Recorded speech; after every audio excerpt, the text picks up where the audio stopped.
Seja muito bem-vindos ao Mesa de Debates. Aqui quem está falando é o Guilherme e vamos que vamos, pessoal, dar continuidade aqui à nossa programação da semana, né, conversando aí sobre diversos temas, né, debatendo sobre várias questões. E na parte aqui da manhã do dia 17 vamos falar aqui, né, de alguns temas como movimentos sociais, política e também religião, né? E para falar desse tema, convidei aqui o padre Marcos Crescêncio, né,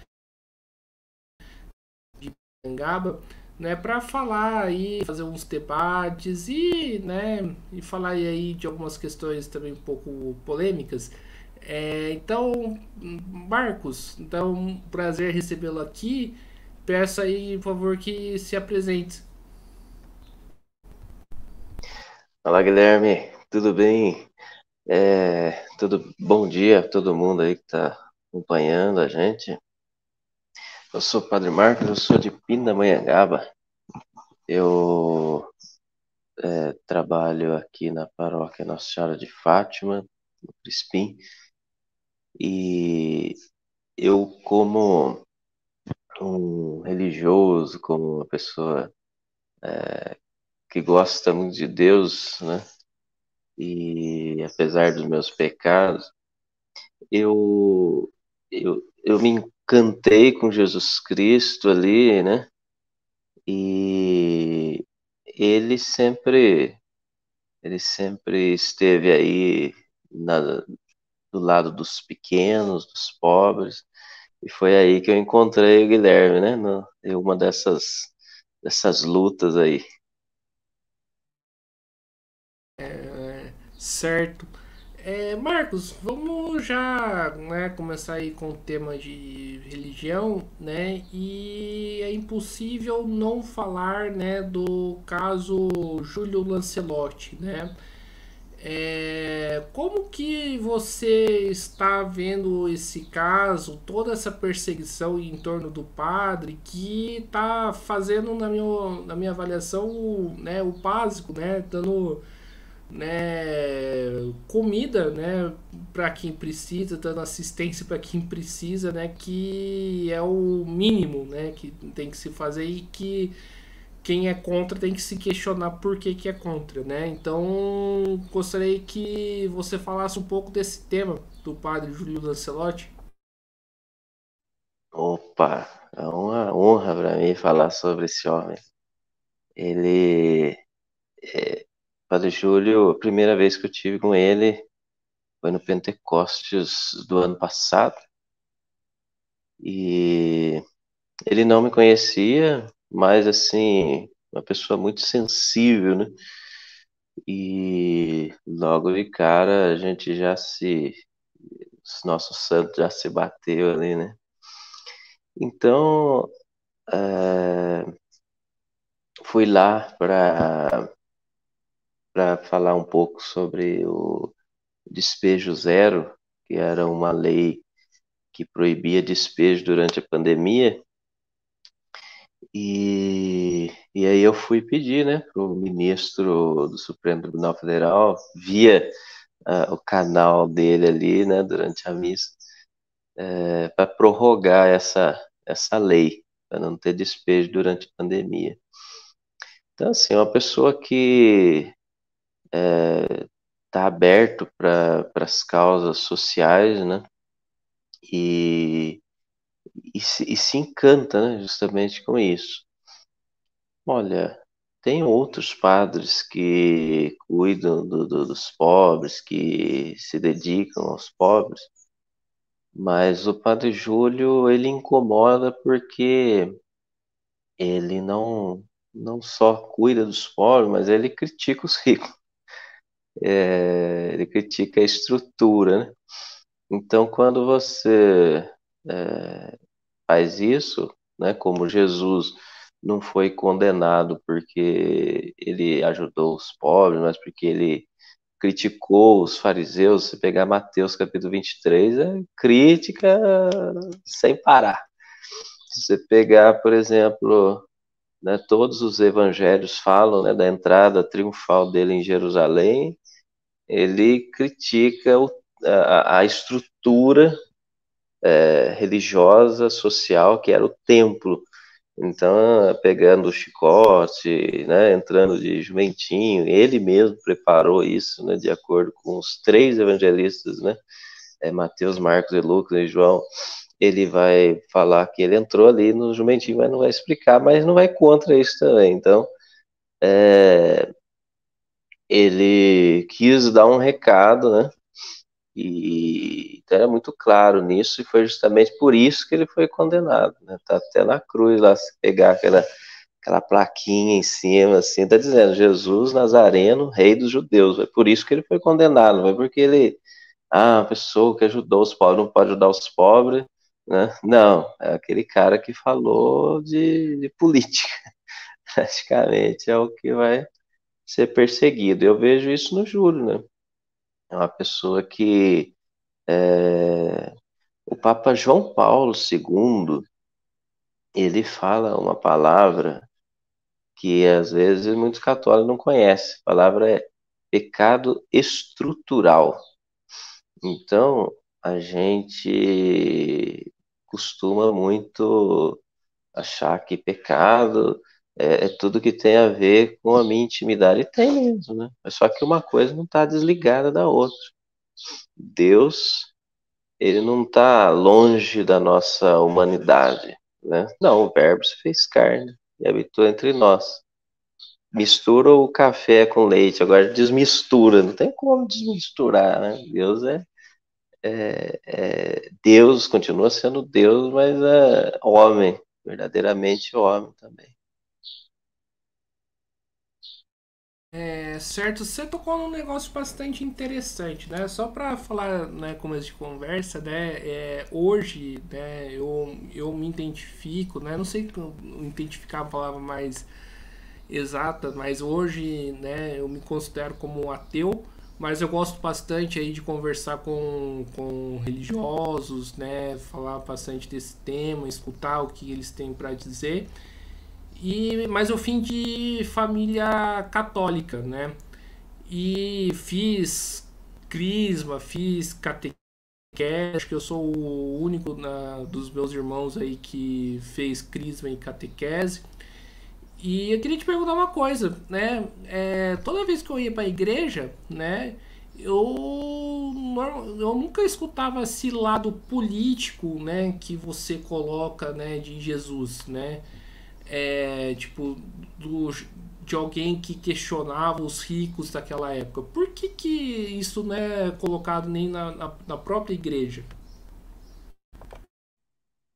Essa situação não foi resolvida, né? Jesus, ele foi condenado ali e, e assim, os seguidores dele, né, os apóstolos, os discípulos, eles, eles, pela força do Espírito Santo que eles receberam, porque eles, até Jesus estava morrendo, eles não estavam nem aí, né? Se não fosse uma força que eles receberam depois, eles estavam desanimados, estavam com medo, eles estavam, enfim, grande coisa.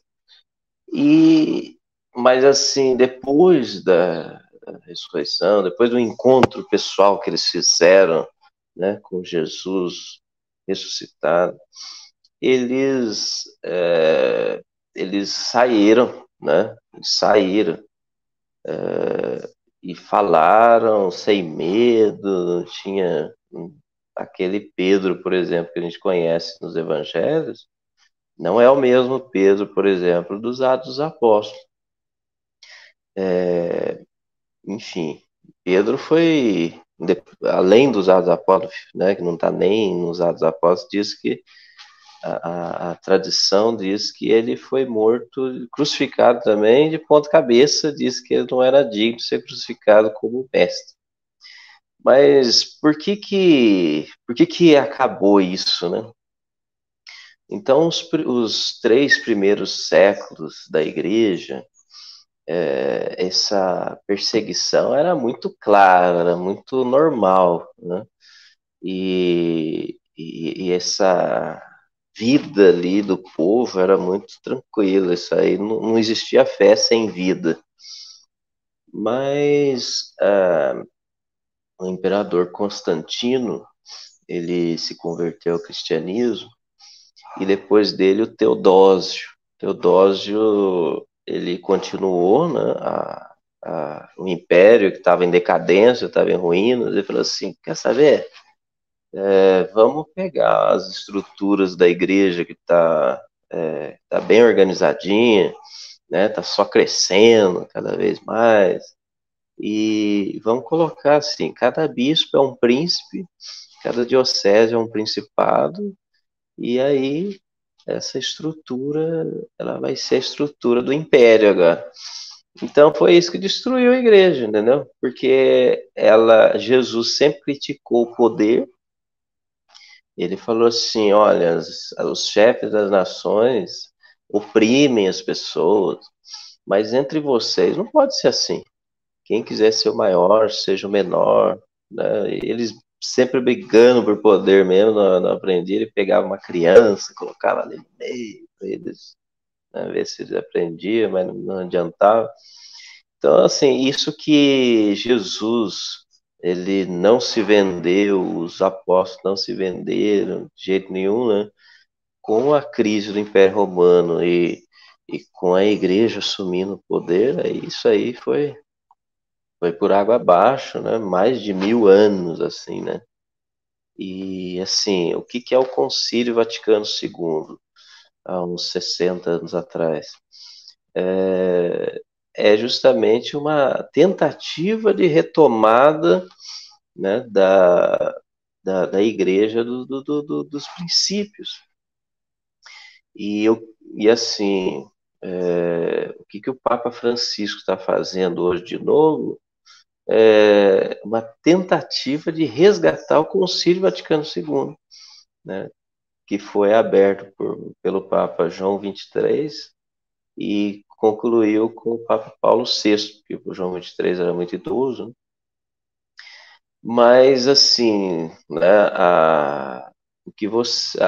o nosso tempo, né, o seu tempo, o meu tempo, a gente deve ter uma idade parecida aí, quer dizer, eu bem mais velho, um pouco, mas assim, nosso tempo, o que aconteceu? A gente, o Papa João Paulo II, ele ficou com medo, sabe? Ele ficou com medo dessa história aí dos padres dando a cara a tapa e morrendo e ele perdendo, né, essas pessoas. Então, aí aquele cuidado, aquele zelo, né, que ele chamou de volta à grande disciplina, a gente precisa voltar, né? E assim, antes do João Paulo II, a igreja era muito sinodal, uma palavra que o Papa Francisco está resgatando agora. As conferências episcopais, elas falavam, o Papa assinava embaixo, né? Um bispo falava uma coisa lá e estava arriscada a vida dele, o Papa assinava embaixo, falou assim, ó, mexeu com o Dom Pedro Casaldáliga, mexeu com Roma. Agora, depois que o João Paulo II aí ficou meio assim, sabe? Não foi bem assim, não, agora não pode. O Dom Helder Câmara andando pro mundo inteiro lá, ele falou, não, deixa isso pro Pedro. Pedro vai. E aí, assim, ele acabou chamando para si a responsabilidade e uma pessoa fazendo e um punhado de gente fazendo, é uma diferença enorme, né?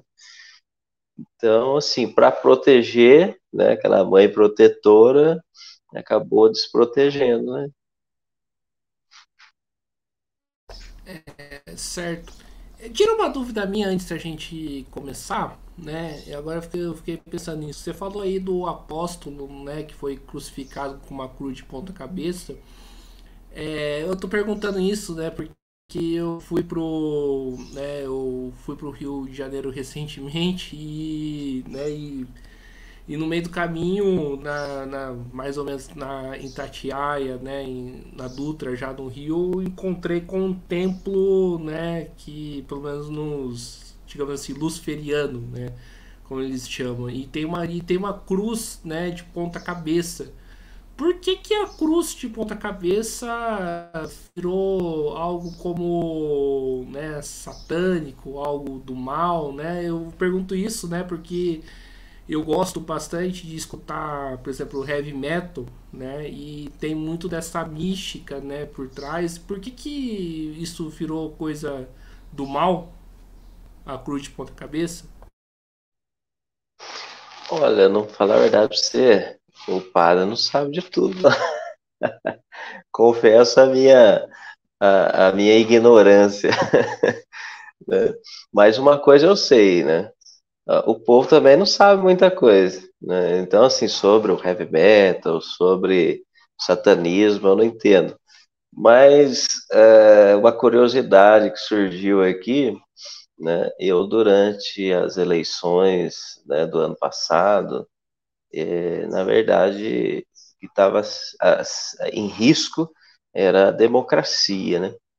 Não era uma eleição pessoal de uma pessoa contra outra, não, era a democracia que estava sendo arriscada ali. E eu acabei me posicionando firme, né? Meu bispo chamou atenção depois, aí eu fiquei quietinho, né? Não, obedeço, né? Não vou ficar me expondo, não. Porque eu assumi um voto de obediência, né? Ao meu bispo, dia da minha ordenação, e não volto atrás. E, e assim, o que acontece? Eu, por conta das minhas. E eu acho que se não fosse o bispo, eu ia até morrer, já não estaria aqui. Mas eu recebi um elogio de uma pessoa, a pessoa me chamou de satanista. Né? Um punhado de gente tinha me chamado de comunista, né? Isso aí já era fichinha, já pra mim, era até um elogio já. Mas depois me chamaram de satanista. Eu falei, bom, acho que eles também não sabem o que que é isso. Então, só para dizer, né? A gente não sabe de tudo, né?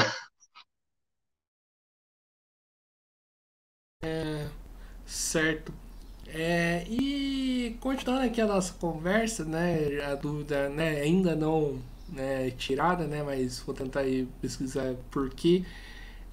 Marcos, hoje a gente vê, pelo menos eu vejo uma discrepância, né, entre os cristãos, entre os religiosos, né, que uma discrepância que muitas das vezes você considerar aqui que foi um dos motivos que me fez afastar da igreja, né, que enquanto, né, existe gente, né, séria, comprometida como você, como o próprio Padre Júlio, né, que está ligado, né, às lutas e tudo mais, tem aqueles, né, que se reivindicam cristão, né, e pregam aí a favor da família, da propriedade, da ordem, né, que se encontram uma, sei lá, uma pessoa trans em situação de rua, né, vira o rosto, não procura ajudar, né?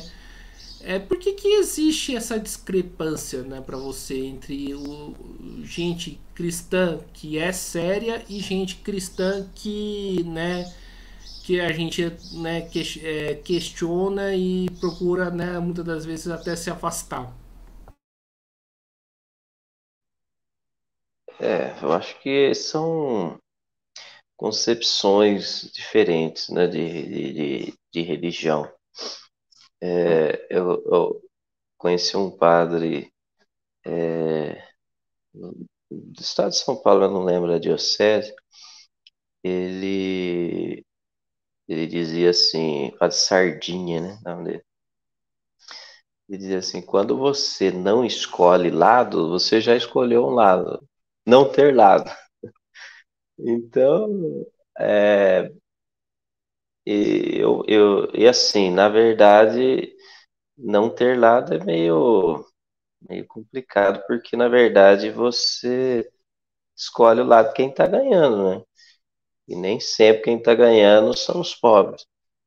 Então, é, bom, Jesus tinha falado sobre isso também, né?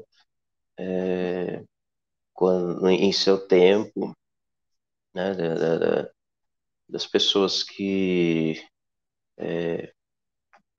colocam cestos pesados na cabeça, dos mais pobres, mas não carregam esses cestos pesados. Esse cesto pesado pode ser uma religião dura, né? Uma religião sem humanidade, sem misericórdia. Se for analisar Deus, ele é misericordioso o tempo todo, né? E se pegar não é só a religião católica, não é só a religião cristã, pega no Antigo Testamento já, Deus falando para Moisés lá no deserto, né? Moisés que tinha fugido do Egito, porque estava sendo perseguido lá, porque tinha matado um cara lá, estava machucando o povo e perdeu a cabeça. Aí um rapaz, eu vi que você fez. Aí ele fugiu pro deserto lá. De repente ele teve aquela experiência forte com Deus, dizendo, né, para ele que ele tinha visto o povo sofrendo também. Isso aí eu vi a opressão do meu povo e eu desci. Então é esse Deus, né? Mas assim, já no Antigo Testamento também você vê pessoas que já vê concepções de Deus muito ufanistas, assim, um Deus poderoso, um Deus que destrói os inimigos, né? Você já vê assim duas concepções de Deus pelo menos, né? E os discípulos de Jesus eles tinham essa dúvida também, viu? Essa dúvida não, eles tinham muito claro esse posicionamento por esse Deus poderoso. Que você pegar lá, por exemplo, o Evangelho de Lucas, tem dois discípulos, no finalzinho do Evangelho de Lucas, tem dois discípulos que, depois que Jesus morreu, ele já tinha ressuscitado, apareceu para Maria Madalena, né? Apareceu para algumas mulheres, e eles não acreditaram. Falaram, não, mulher falando, na época ainda, né? E eles fugiram, estavam fugindo de Jerusalém. Um deles se chamava Cleofas e o outro não fala o nome. E daí o próprio Jesus aparece para eles, mas ele não conhece, eles estavam cegos ali, tinha um paredão ali diante deles. E aí Jesus perguntou: o que você estava falando pelo caminho? O quê? Você é o único forasteiro que não sabe o que aconteceu? Aí Jesus lhe fala: não sei, o que foi? Dá de louco. Daí eles falam: Jesus, Nazareno, ele era um profeta grande, em obras. Quer dizer, olha a concepção que eles tinham de Deus, né? Nossos chefes mataram ele, e esse já é o terceiro dia que isso tudo acontece. É claro que algumas mulheres falaram lá que viram anjos, uma coisa lá, mas ele mesmo ninguém viu. Mas a Maranhão tinha visto, né? Mas eles não acreditaram, não. Né? Mas assim, depois que Jesus pegou algumas passagens da Bíblia, né?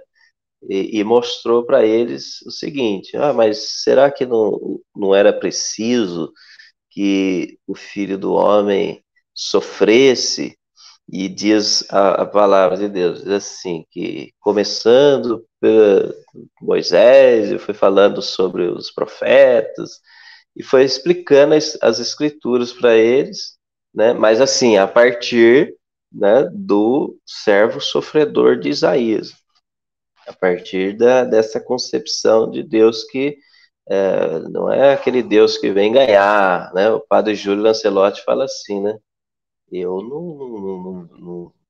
a minha luta eu não vou ganhar, porque eu já perdi essa luta. E graças a Deus que eu já perdi. Eu prefiro muito estar do lado de Jesus que perdeu, né? Nesse sentido, entendeu?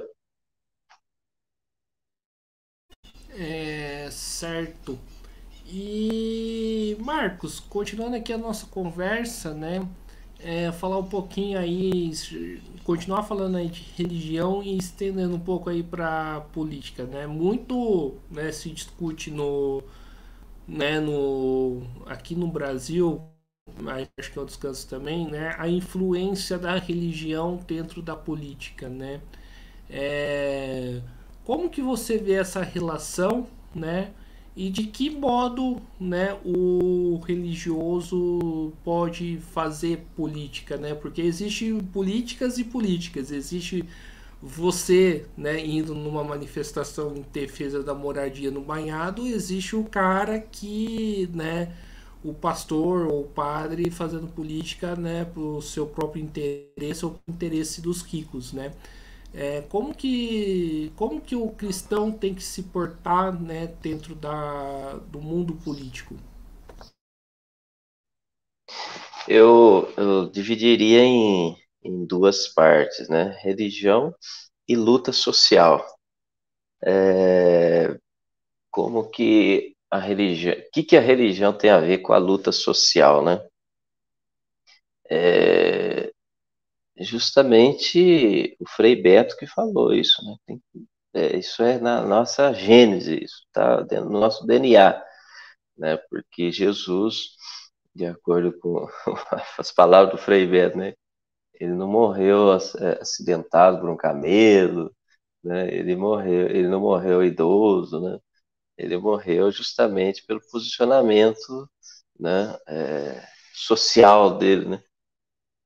E então, como que a política hoje, né? Como que a religião, ela, o que que ela tem a ver com as lutas sociais, né? É, eu, eu procurei, assim, a doutrina da igreja, né? Que na minha época, como na sua infância, talvez, a gente não podia nem falar, né, muito sobre isso. A gente já era taxado como pessoas que estavam fora da igreja, né? Até hoje, né? Até hoje eu até aconselho alguns amigos da igreja, né? Padres, né? Que começam a me seguir, eu falo assim, olha, não fica muito perto de mim não, senão você vai começar a ser perseguido. Mas, mas assim, o que que isso tem a ver com a nossa fé? Tem tudo a ver, né? Tudo a ver. E eu descobri isso a partir assim, descobri mais isso, né? A partir da doutrina, estudo mesmo da doutrina social da igreja, né? Estudo da doutrina da igreja católica, né?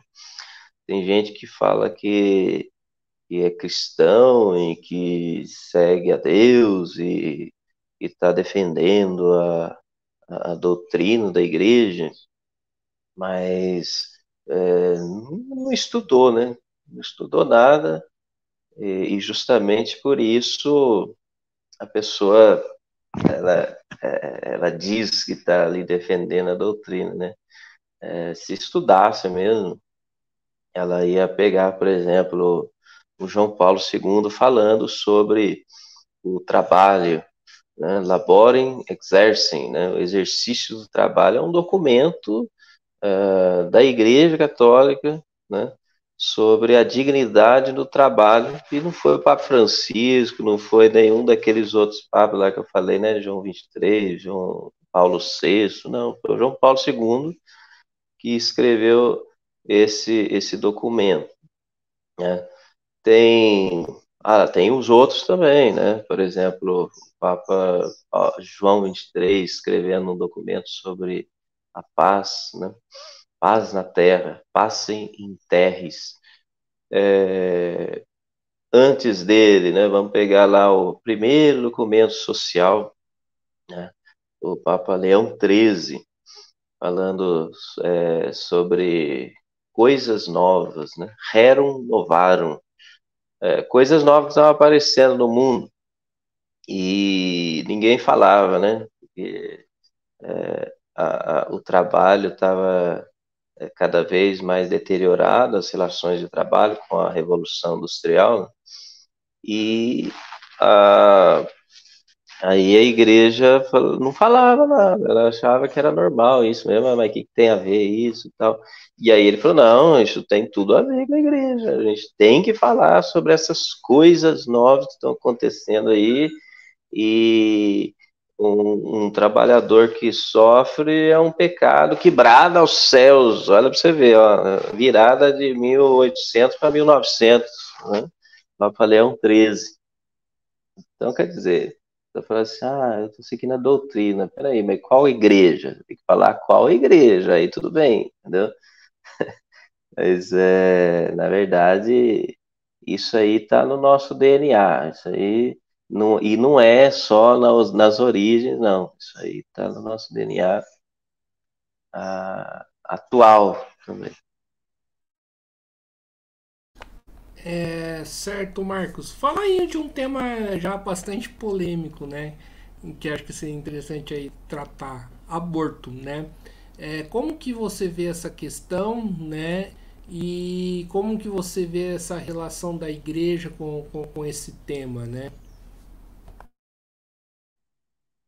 Bom, o meu posicionamento em relação ao aborto eu sou contra o aborto totalmente, né? Parece que pessoas que me seguem parece, não entendem, né?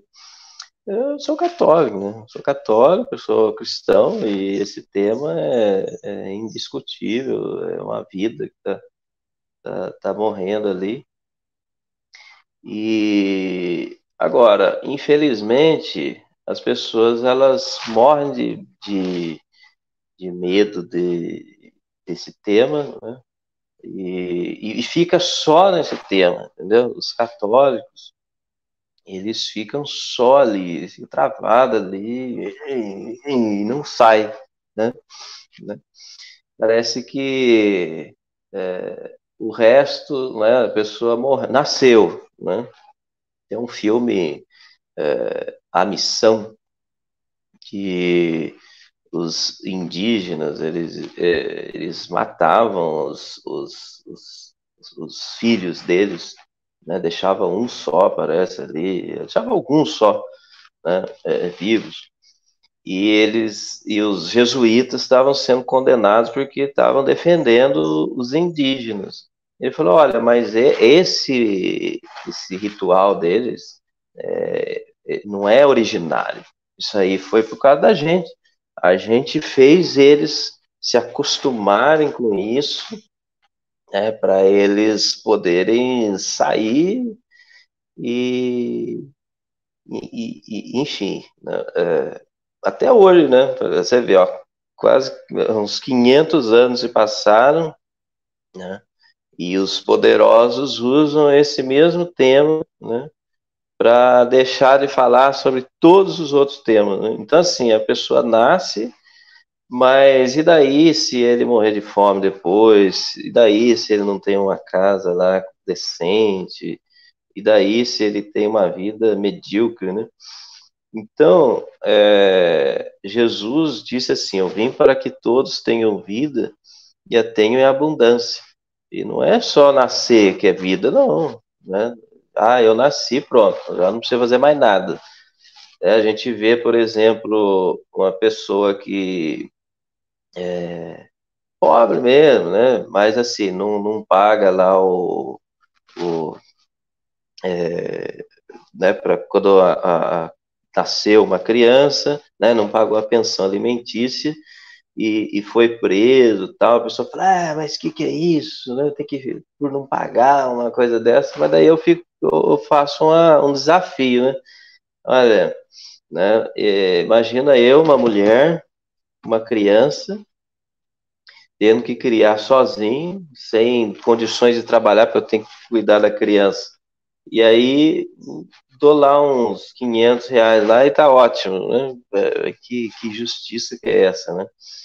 Então,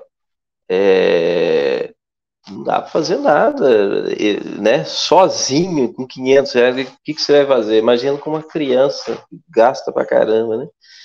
Então, né, volto a dizer, sou contra o aborto, mas eu não sou assim cego de ver, né, tantas coisas, outras tantas coisas que a gente tem que lutar, né? A doutrina social da igreja, ela não é só o aborto, né? Não, ela tem inúmeras coisas, entendeu? E respeito quem é contra o aborto também, entendeu? Porque não precisa ser católico, não precisa, né, não precisa ser cristão, não precisa defender o aborto, a defesa do aborto, não precisa, né? Mas assim, a gente tem muita coisa em comum, né? É, e, e assim, eu prefiro estar do lado de quem mais defende a vida em ampla, né, em amplos, do que quem fica ali só ali no aborto ali e esquece de tudo o restante, né? Então eu falei, não, eu prefiro estar do lado desse pessoal aí que vai garantir mais vida plena, né, do que aquele pessoal que nem a Carla Zambelli, né? Que é uma mulher da extrema direita aí. Ela vê lá uma criança lá que foi estuprada lá, e aí chega lá e faz escarcel, né? Mas peraí, mas tá defendendo uma criança ali que está dentro da outra criança, né? Mas esquece de vida plena depois, entendeu? Né? Pega em arma para poder matar os outros, incitar o ódio, né? Não, mas isso aí não é defesa da vida, não. Isso aí é defesa da morte, com, né, aparência de defesa da vida, né? Muito simples. Então, essa defesa da vida não é minha. A defesa da vida minha é aquela que, né, vamos dizer, né, se garantisse que numa clínica, por exemplo, né, de aborto, você conseguisse convencer a pessoa, né, a, a, a ela, sei lá, né, olha, não faz isso, né, deixa para adoção, etc, né, tudo bem, eu até defenderia que, né, se tivesse uma espécie de defesa do aborto ali, entendeu? Mas a gente sabe que, infelizmente, é difícil garantir saúde, né, decente, né? Então, eu vou mostrar aqui que eu não estou plenamente aí nas lutas aí com meus parceiros aí, não, né? A gente tem muitas diferenças, né? E eu achei interessante o Lula, por exemplo, se juntar com o Alckmin, que são duas pessoas totalmente diferentes, né, para poder defender a democracia, né? Então, estamos aí. Perfeito. Marcos, né, falar um pouco aí da questão do banhado, né, foi do lugar onde que nós nos conhecemos, né. Como que você viu aí o desfecho, né, da luta, né? E eu queria que você falasse aí um pouco mais da problemática, né, da questão do banhado, né?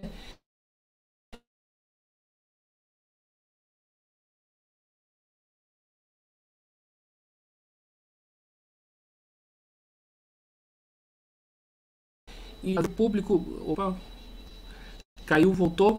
O que o poder público pode fazer, né, para atender esses moradores, né, e não fazer o que o prefeito fez no final do ano passado? Muito bem. O Banhado, ele tem um plano, né, de regularização fundiária, né, muito bem elaborado e, olha para você ver, Prexurs e USP, Universidade de São Paulo, Faculdade de Direito de Ribeirão Preto, Engenharia Ambiental da USP, EESC USP, Univap, Versidade, Defensoria Pública do Estado de São Paulo, PGRG, Reitoria de Graduação da USP, a própria USP, Aprender na Comunidade, Programa Unificado de Bolsas de Estudo para Estudantes de Graduação, CAU, Conselho de Arquitetura e Urbanismo de São Paulo, Santander Universidade, fizeram, né, esse plano de regularização, Plano Popular de Urbanização e Regularização Fundiária do Banhado. E aí, só que assim, né, é um plano para o pessoal continuar lá no Banhado, né, e conviver com a natureza tranquilo, né? Se você pegar, por exemplo, um mapinha que tem aqui, não sei se dá para ver, existe uma parte que está ali no Banhado, que tem as famílias ali, essa parte que tem as famílias, ela está mais conservada, a mata, e a parte que não tem as famílias é pasto, você vê. Quer ver? Aqui, ó. Aqui é pasto, né? E aqui, ó, tem mata, né? Aqui tem o povo preservando, né, uma parte de São José dos Campos. E o que acontece? Né? A gente ganharia muito mais se fizesse isso, né? Se a gente deixasse o povo lá. Não sei se é esse o objetivo da cidade de São José dos Campos, se é preservar o meio ambiente, se é preservar a população que já, né, tem 3 gerações ali, né, que tem o direito de ter a sua terra ali, porque ali era a central do Brasil, a ferrovia central do Brasil, que foi depois aterrada, e as famílias continuaram por ali, além de outros meios de ir lá e morar lá, né, já na sua terceira ou até mais gerações. Então, assim, eu não sei se a prefeitura quer garantir esse direito da população, né, de permanecer ali, que é pertinho do centro, mas se pelo menos, né, ela desse uma dignidade para o povo, né, morar em lugares perto do centro mesmo, né, mas assim, pelo que a gente está percebendo, assim, pelo que a gente viu, né, nas atitudes da prefeitura, é que ela não quer que o povo tenha dignidade, não, né? Eles querem mesmo que saia e se vire, né? Então, assim, fica difícil, né? Fica difícil de, de, sei lá, de pensar alguma coisa ali, né? Porque, enfim, né? Tem que ver com a prefeitura o que ela quer, né? O que ela quer, mas assim, não com palavras, com argumentos, não, com atitudes, né? Atitudes, propostas concretas, né? Chegar né, e pegar lá o que a juíza falou lá, né? Tem que ter dignidade. Juíza de São José dos Campos, né? Falou, olha, o povo tem que ter dignidade, tem que ter 5 coisinhas lá, né? Mas tem que oferecer isso pro povo, né?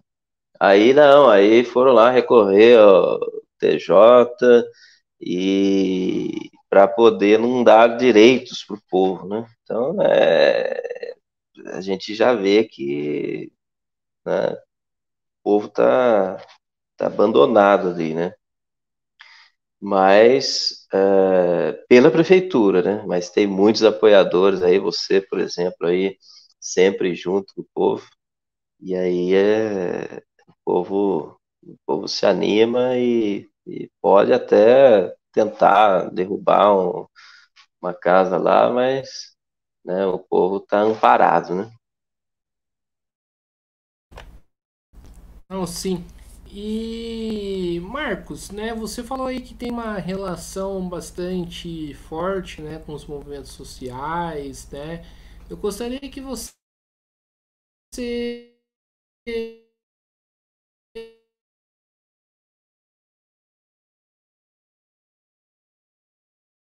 um pouco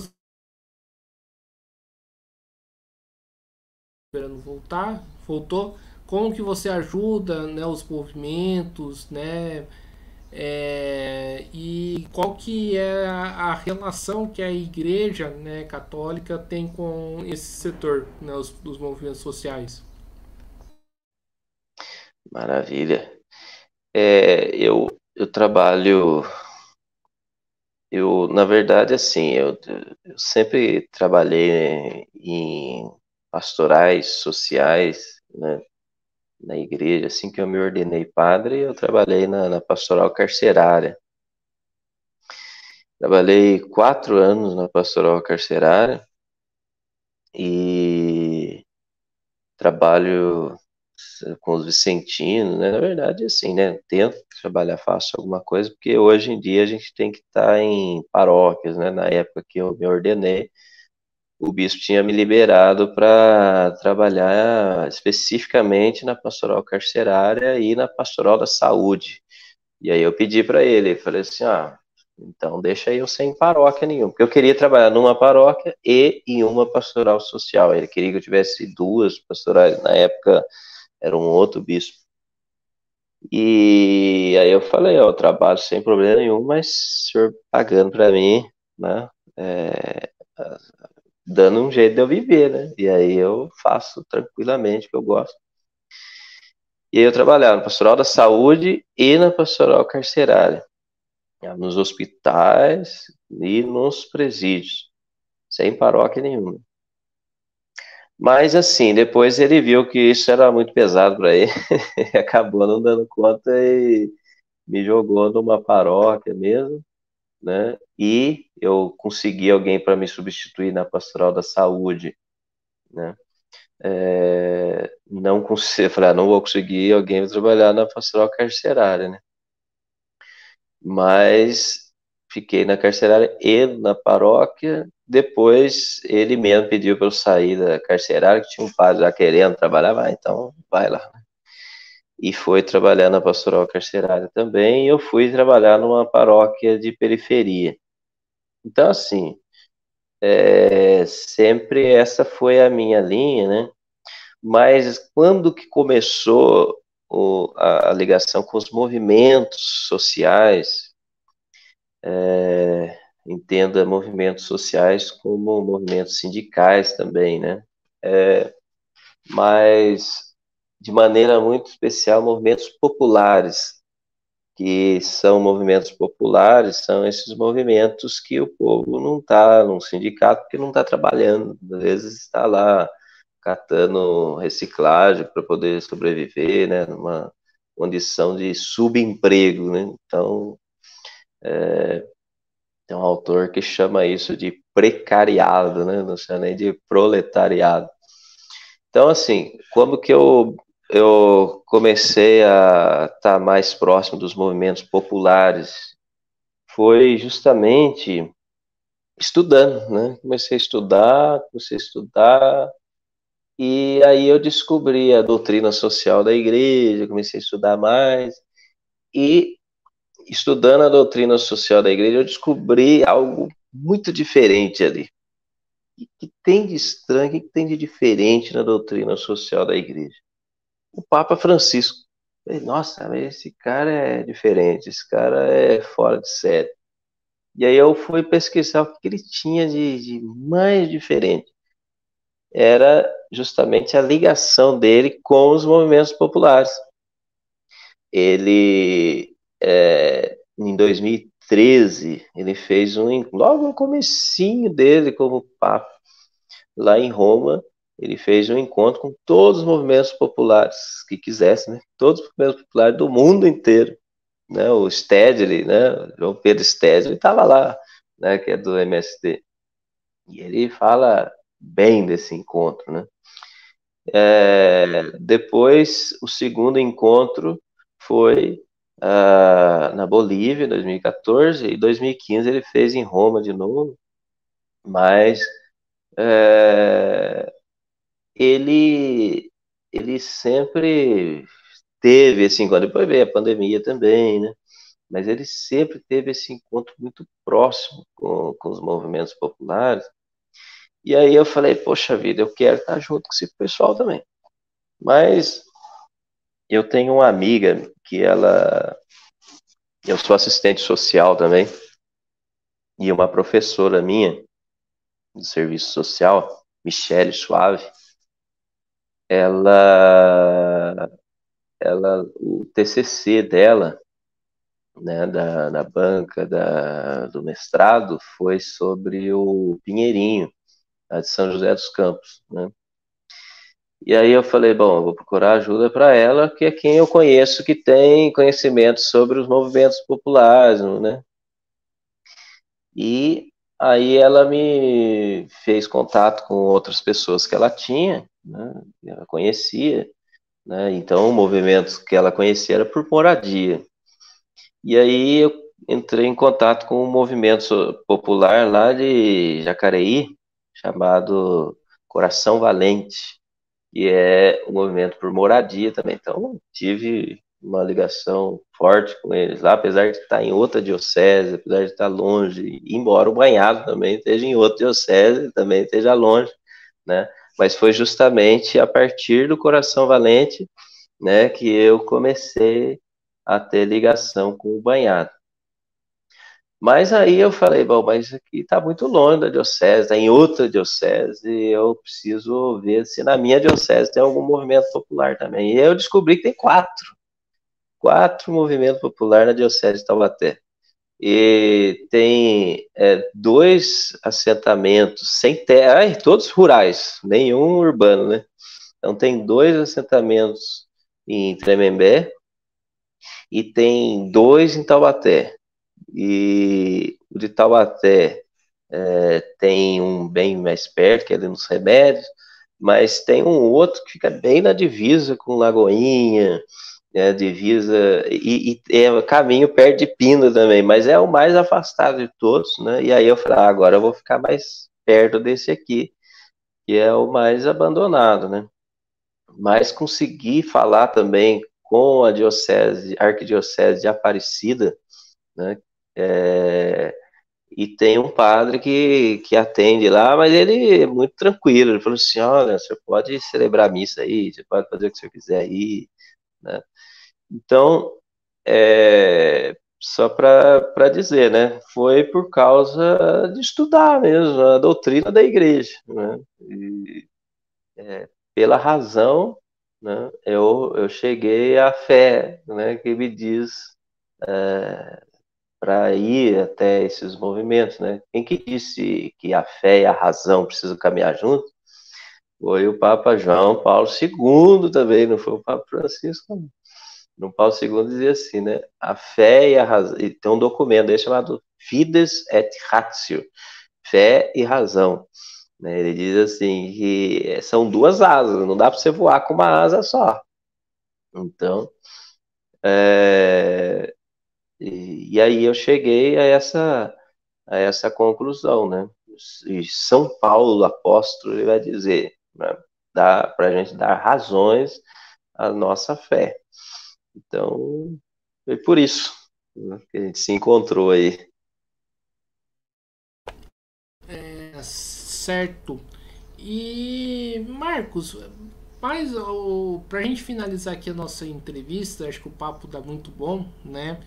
E pra gente terminar, perguntar mais com uma questão mais polêmica também, que é a isenção de impostos aí das igrejas, né? Que acontece bastante. Como que você vê esse tema, né? Porque ao mesmo tempo, né, a igreja precisa de dinheiro para poder sobreviver, mas assim não somente a Igreja Católica, mas outras também tem dinheiro muitas das vezes sobrando, às vezes assim, para quem está de fora, parece que isso virou uma fonte de riqueza, né? Como fonte de lucro, né? Como que você vê essa questão da isenção de impostos, né? Sobre as igrejas? Beleza. Isso está na Constituição, inclusive, né? A imunidade, né? Tributária das igrejas. A nossa Constituição não é tão cidadã assim, né? A gente. Alô, não sei se eu tô no ar, ainda tô. A nossa isenção, ela não ou melhor, a nossa Constituição não é tão cidadã, né? Ela, infelizmente, ela tem várias dificuldades, né? Jesus, ele não pediria isso, não, né? Mas ele recebia, sim, né, muitos donativos, né, de mulheres ricas, né, que eram curadas. O evangelista Lucas, que vai trazer essa informação para a gente. Mas é um contra-testemunho, né? A gente não precisar pagar.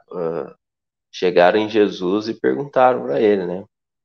Se ele precisava pagar imposto ou não, se era lícito pagar imposto ou não. E ele disse que sim, para pagar, dá para o César aquilo que é dele, mas também dê para Deus aquilo que é dele, né? O povo é de Deus e dá o povo para Deus, né? Liberta o povo, né? Dá a dignidade do povo. Então, assim, a gente precisava sim, né? Isso é lícito de acordo com o próprio Jesus Cristo. A gente pagar imposto. E digo mais, é um testemunho, né? Muito forte, né? A gente não estaria vendido também, né? Para a gente poder falar mais abertamente as coisas, né? Jesus diz, né, que a vossa luz brilhe para que os homens vejam as suas obras e deem glória ao Pai Celeste. Então, isso seria, sim, um testemunho muito forte, né? E não o contrário, né? Quando a gente vê padres, quando a gente vê, para não dizer pastores, né? Muito ricos, né? Com muito dinheiro, né? A gente fica, assim, meio que assustado, né? Eu vejo que, assim, a imunidade tributária das igrejas, né? Ela é complicada. É uma situação que, que a gente olha e fala assim, nossa, mas como é que a pessoa ficou tão rica assim, né? Em tão pouco tempo, né? E, enfim, né? Mas é um trabalho aí para as novas gerações, né? Trabalho de reflexão, trabalho de conscientização, né?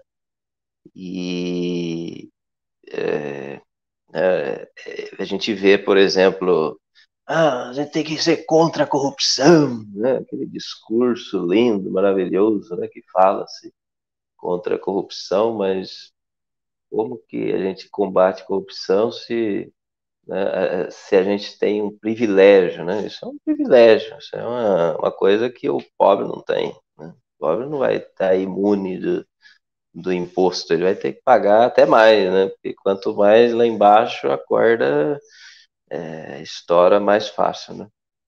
Então, é importante a gente lembrar, né?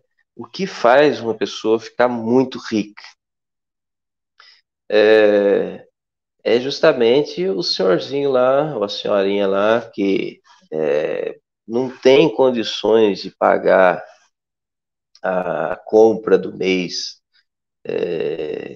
E aí ele vai fazer a compra fiado. Ele chega lá no homem do bar lá, seu João, ô seu João, esse mês eu não consigo pagar.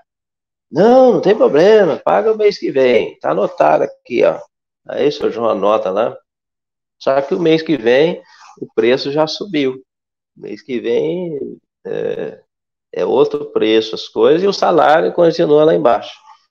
Então, né, os bilionários, né, duplicaram as riquezas justamente por causa do senhorzinho e da senhorinha por lá no seu João, né, e seguraram esse peso enorme, né, para esses bilionários, né? Então, realmente, as igrejas não precisarem pagar imposto é totalmente contra o evangelho isso. Mas é algo para ser refletido, né? É algo para ser trabalhado aí, é para ser conscientizado, né? E infelizmente é o que a gente não vê, né? A gente não vai esperar isso dos grandes pastores e padres, não. A gente vai ter que conscientizar mesmo, né? A população de que, né, para que isso? Para que isso? E aí a gente vai refletindo junto, né? E, e aí, quem sabe um dia a gente consegue aí não só, né, esse direito do povo, né, de ter uma fé mais sofrida um pouquinho, né, pro pastor dele, pro padre dele ali, né, o religioso que tá ali, uma religiosa que tá ali à frente dele, ter que sofrer que nem ele, né, para poder pagar as contas, né? E quem sabe se ele tenha esse direito de ter uma fé mais autêntica, né?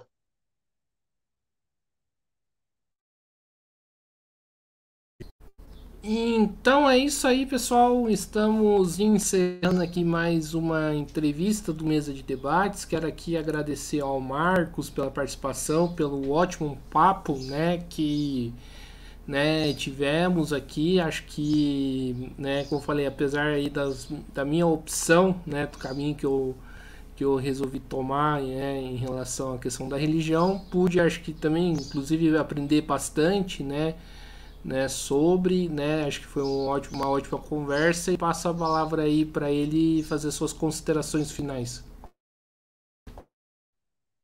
Guilherme, agradeço imensamente você aí, viu, por abrir essa conversa aí comigo. E, né, todo mundo aí que ficou até o finalzinho aí, né, guerreiros aí, né, ficar, né, querendo ouvir, né, um ponto de vista aí diferente, né, seja para depois criticar, seja para, né, aprender alguma coisa, né, mas não deixou de ser guerreiro, né. Então, agradeço a todos mesmo, né, agradeço aí por poder partilhar um pouquinho, né, aquilo que eu faço, não, aquilo que eu quero fazer, né, aquilo que eu quero também, né, aqueles princípios que eu tenho, né, e que eu sei que são maiores do que eu, né? As causas da gente são maiores do que a gente. Então, agradeço imensamente aí por poder partilhar, né? Valeu mesmo. E parabéns aí pelo seu testemunho, viu? Né, pelo seu trabalho aí junto com o pessoal, em várias lutas aí, você sempre está lá, né?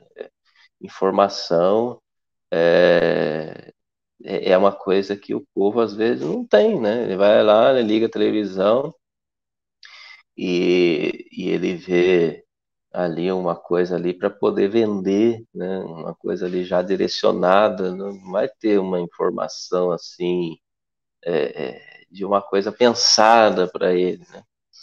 Então, parabéns, viu? Parabéns aí pelo seu trabalho, um prazer muito grande.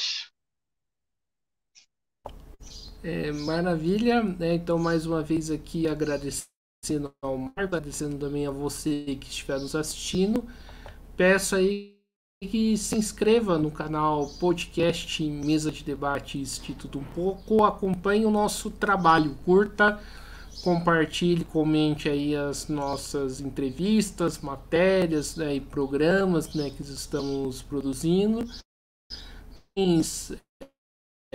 segue a gente nas redes sociais, Facebook, TikTok e Instagram. E quem puder contribuir aí com o nosso Pix 385 007 02800 CPF, né? Nós somos uma mídia independente, não recebemos dinheiro, né? Fazer o trabalho que a gente faz. Eu peço aí a contribuição para a gente poder continuar tocando esse projeto. Então tá aqui o Pix, né, do Mesa de Debates. Então é isso aí, a todos, grato e fui.